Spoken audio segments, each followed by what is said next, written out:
କହିବି ତତେ କେମିତି ଲାଗୁଛି ଟିକେ ମତେ କହନି। ବିରକ୍ତ ଲାଗେ, ଅବିଶ୍ୱାସ ଲାଗେ। ତୁ ତୁ ତୁ ପ୍ରଶ୍ନ ପଚାରିଲୁ ବୋଲି ଜଗାର ଛିଣ୍ଡିଗଲା। ଏଇଠୁ ଜାଣିପାରୁଥା ଜଗନ୍ନାଥ ଅଛନ୍ତି କି ନା।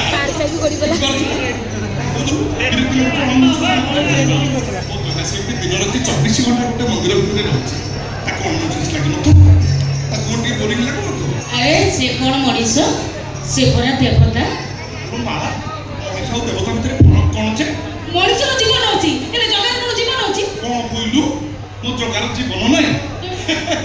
ତୁ କିଛି ଜାଣିନୁ। ଯଦି ଜଗାର ଜୀବନ ନାହିଁ ତାହେଲେ ତମେ ସମସ୍ତେ ସକାଳେ ସକାଳେ ତ କାହିଁକି କ୍ରିୟା ଧରୁଛ, ତା ପାଖକୁ କାହିଁକି ଘରେ କ୍ରିୟା ପାଇଁ ଆସୁଛ?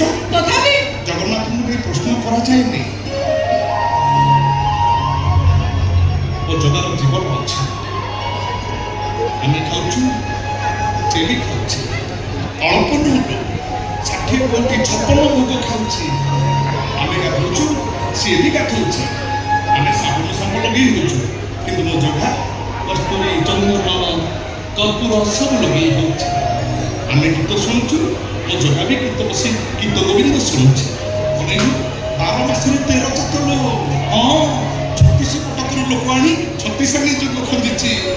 ଭାରି ବସିକିଆ ଠାକୁର କହିଲା କଣ ମୋ ଜଗାର ଜୀବନ କିଛି ଜାଣିନ ତମେ ସବୁ। ଆଚ୍ଛା ଭାଇ, ତମେ ଆগে କହିଲ ତମେ ଜଗାକୁ ନେଇ ଯାଇଥିଲ କୁଆଡେ? ହଁ, ଏଠୁ ଗରମ ପଡୁଛି, ଘର ଭିତରେ ଫ୍ୟାନ୍ ଲଗେଇକି ରହି ହଉଛି ନା ବା, ତାହେଲେ ମୋ ଜଗାକୁ ସେମିତି ଗରମ ହଉଥିବ ନା? ତାକୁ ଟିକେ ନେଇକି ଯାଇଥିଲି ବାହାରକୁ ଲବଣ ଖାଇବା ପାଇଁ। ଦେଖିଲୁ ଝାଳରେ କେମିତି ତା ମୁହଁ ପୁରା ଶୁଖି କଳା କାଠ ଉଡ଼ି ଯାଇଥିଲା, ଏବେ କେମିତି ଖିଲି ଖିଲି ହେଇ ହସୁଛି। ହଁ ଭାଇ, ଗୋରା ଟୋକାଟା ତ କଳା ପଡି ଯାଇଥିଲା। ଦେଖେ ଦେଖେ ତା ରଙ୍ଗ ରଙ୍ଗିଲା ହସୁକୁ ଟିକେ ଦେଖେ। କଣ ମଣି ଠିକ କହିଲି ନା? ଚାଲ ଏବେ ତମେ ଚଳେଇ ଚାଲ। ଜୟ ଜଗନ୍ନାଥ।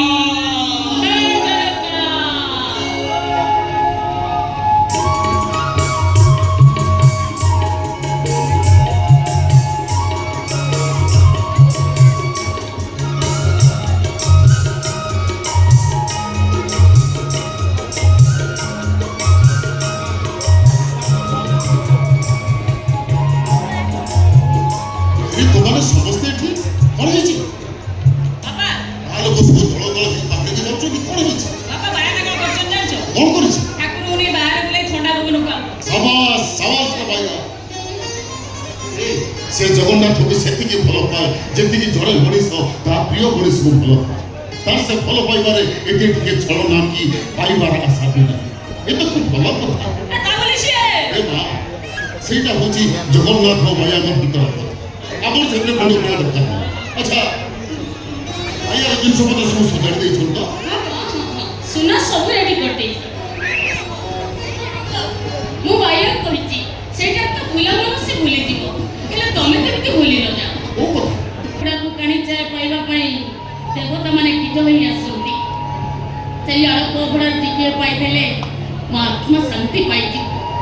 ମୋ ମନ କାହିଁ ଚାହୁଁନି ମୁଁ ଆଉ ବେଶୀ ଦିନ ବଞ୍ଚିବି।